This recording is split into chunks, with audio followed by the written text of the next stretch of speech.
a Model Y killer? Thoughts? Actually, that's a great question, and let us get into that.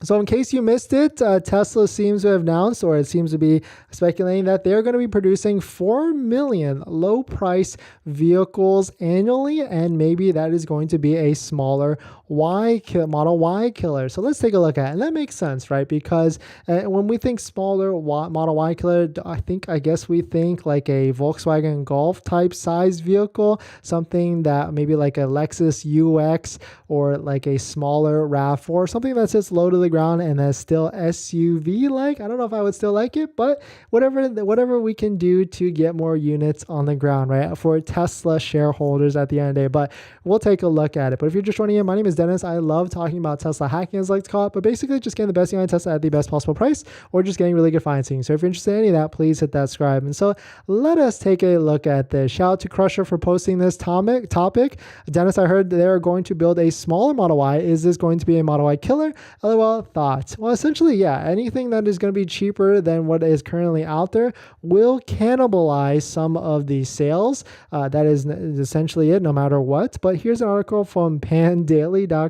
Tesla plans to produce 4 million low-price vehicles models annually. And so right now, of course, we're not even at 1.5 million vehicles sold or produced annually. I think we're not even produced, right? So for this to come out, it's a pretty funny headline because that's what, triple the production or double the production as it is right now. And it took so many years to get this. But of course, as Tesla ramps up, then production and deliveries will start to ramp up at a higher speed as well. But we can see right here that, of course, there's already been news of a Model Q or a Model 2. And so if this can come out, it seems like, according to sources familiar with construction progress at factories, the mass production of a 150,000 yuan or 21,797, basically $22,000 car, may not come soon. It would, quote, it could take more than a year before it arrives. And that makes sense, right? I mean, on the Tesla, the Investor Day call, they did talk about, being more efficient and releasing the next generation vehicle. And I would say it is easily years out, like not even like next year or the year after that, probably at least 2025 to maybe 2030 before any sort of vehicle starts to come up, because they've got a couple things they need to get through, right? They need to sell the Cybertruck and get through that. They need to sell the next generation Model 3 production before they get to that. And then, of course, the next generation Model Y. And then they can start to think about a Model 2, Model Q, or anything like that. I mean, they got so much volume already currently with the Model 3 and the Model Y. You can see they've already selling in one quarter almost 500,000 vehicles. So they can already get to 2 million vehicles by these numbers just with the Model 3 and the Model Y. So I think they don't necessarily need to focus on the Model 2 just yet, but still is pretty cool to hear and or see that in the near future, because that could essentially be a part of their plan